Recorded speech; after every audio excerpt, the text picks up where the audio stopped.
hear me coming.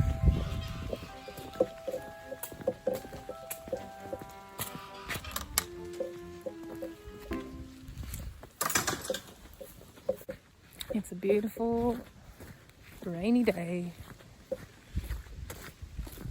and it's feed time. My boys are asleep, so I'm quickly ducking out to feed the animals.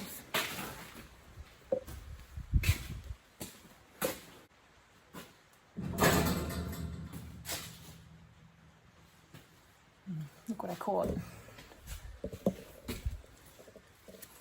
Ugh.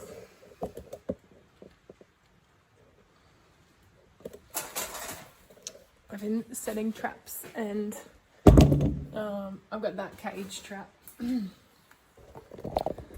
I've got that cage trap and I've also got 2 snap traps trying to catch all the rats that keep chewing through my buckets. They just keep like chewing through them to try and get to the food. It's driving me crazy. I don't have a cat because I've had a cat in the past and it attacked the wild birds. So I'm not into having cats, and also I'm allergic. So that's good that I got one. Right, let's feed some people.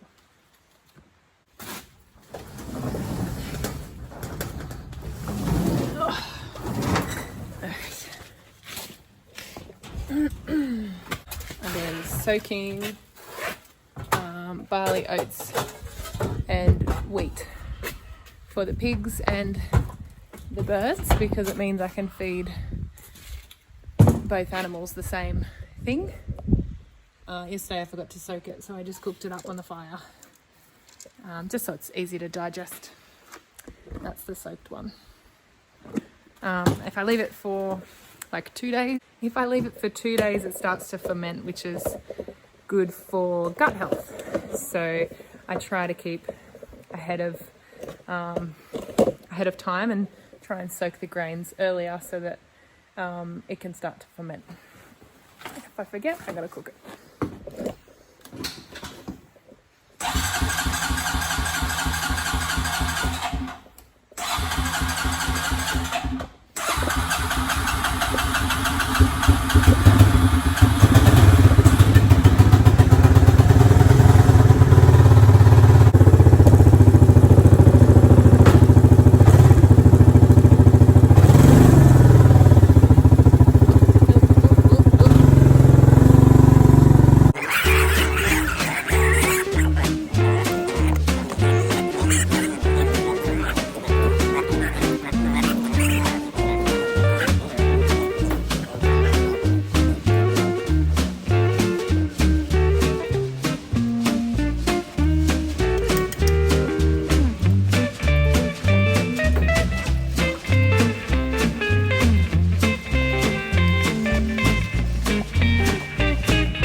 Organising ear tags for those guys. I've got a guy that wants to pick up 3, so as soon as the ear tags come in, I'll put them on and he can take them away. So that's exciting. I reckon they're about 25 kilos. Hey, what's going on?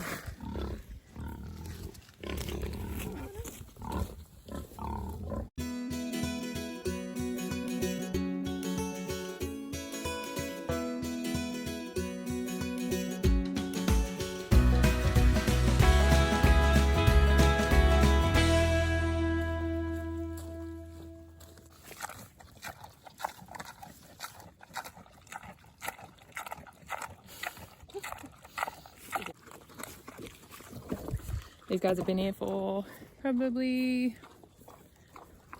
3 days. And the rain always helps to help them till the ground. They seem to want to till the ground more if it's wet. Must bring the bugs up, I guess, and make it a bit softer for them to till. You can see there they're getting up all the big roots. It's a boundary fence where they are now, and over there is where they were. So just enough to sort of disrupt it. They eat what they want, and then I move them on to the next plot. Do a bit of a walk around each day if I can, to try and make sure that they haven't knocked any trees onto the hot tape, and then it's all still pretty tight. Like that's fine. I would say that's fine. It's sagging a lot, but I would say that's fine. They'll still keep hitting those lines. The other thing is, when it rains, these electric push-ins tend to when the ground gets soft, they lean over with the pressure of the fence. So that's another thing I check, especially when it's raining, because sometimes you just got to tighten them up a bit and put them back into a harder bit of ground. Yesterday the pigs are over here, and you can see there they've done a bit of tree removal and clearing, and the tree actually went down onto the fence. So that was a good thing I saw that yesterday. And I'm not too worried about that. It just draws a lot of power. It'd be different if I had it on mains power, but it's only a solar unit, so an overcast day mixed with sticks on it doesn't make for a very strong pulse. Went to the local land office today just to follow up on a bit of paperwork for my swine brand for the piglets to be moved, and I actually got some good information about what you're able to feed pigs, because in Australia it's quite strict on what you can and can't feed pigs. So I questioned her about milk and eggs and fish, because in the notes that you get from people it doesn't say anything about fish or eggs or milk. So I asked her about that. She said milk was fine as long as it came from Australia. It doesn't have to be pasteurised. So when I get a milking cow, that's good, because I'll be able to feed the milk to the pigs. Any excess eggs that I have from the chickens I can feed to the pigs, raw or cooked. And you can feed fish. It doesn't say anywhere that you can't feed fish to pigs, and I was told that it helps with fertility. I don't know how accurate that is, but it's okay to feed fish.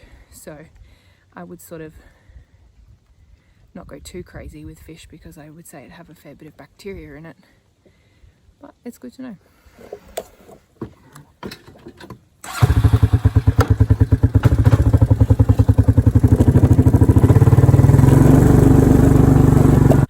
Got a new ram. My husband called him Dodge Ram. He's quite old. We got him cheap from someone that we knew. So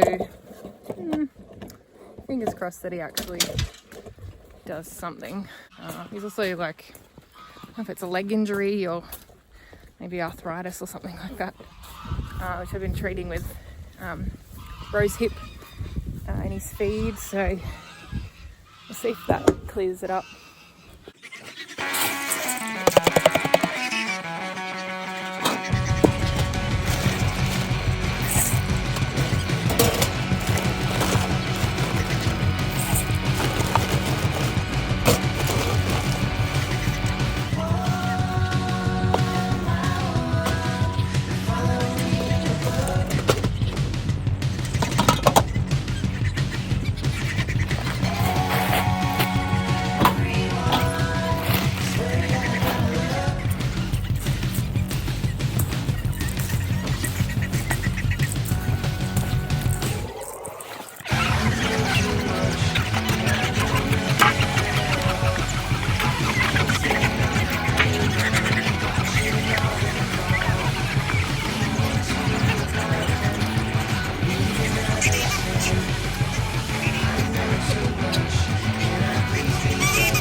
Hard not to step on chickens.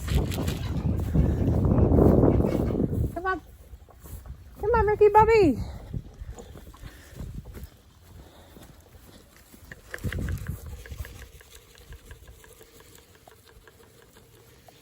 These little guys. Come on, Ricky Bobby. Where is he? These little guys are my Indian game fowl. And they're so cute. Cute and placid. No, I've lost the rooster. Where's he gone? Ricky Bobby. Come here, mate. Come on. There you go, buddy. That little guy hurt his foot somehow. Which is annoying. Why has it always got to be the rooster? The one rooster that you have hurts his foot. But he's got time. He's got time to heal before he needs to get it on.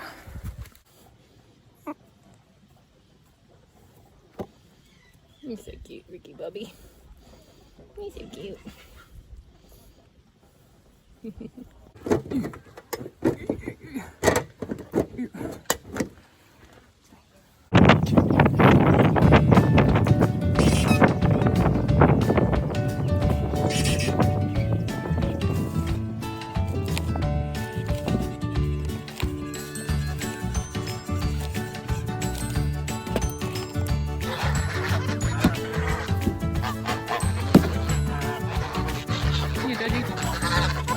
Boy.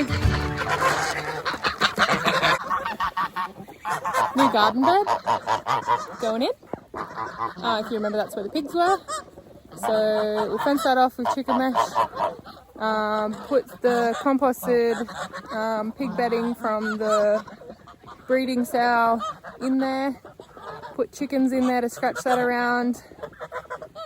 Probably put some better soil in there as well. Let the chickens scratch that around. It's ready to go.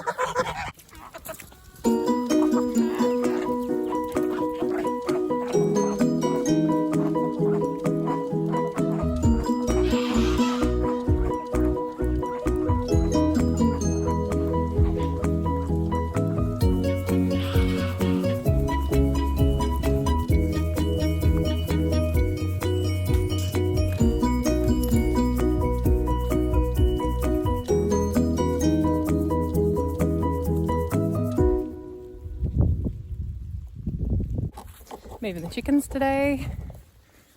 I'm going to move them to a nice spot with plenty of horse poo in the rain. Why not?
Slow going.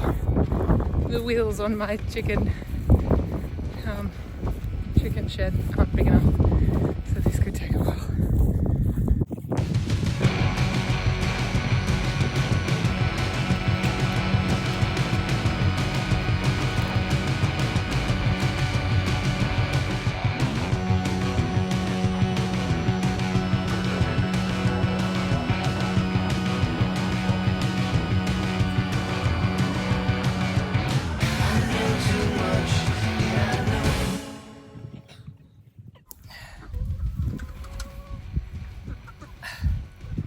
don't normally move this uphill.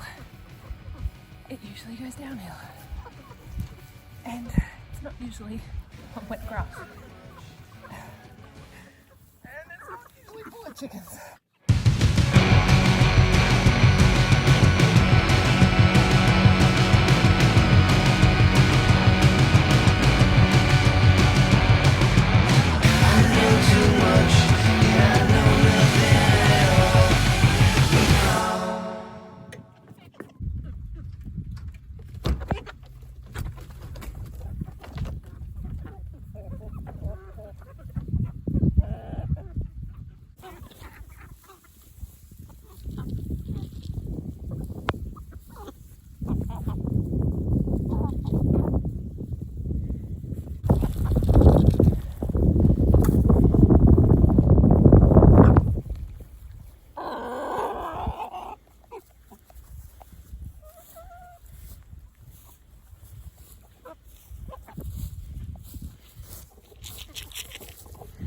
Put the chicken food on the horse poo, and that will encourage them to spread it. And ultimately that's what they're here for.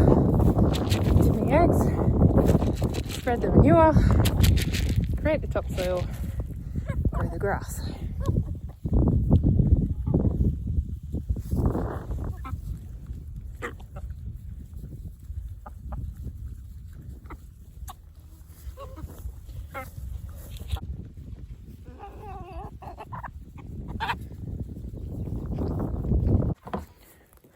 Did I show you this coop?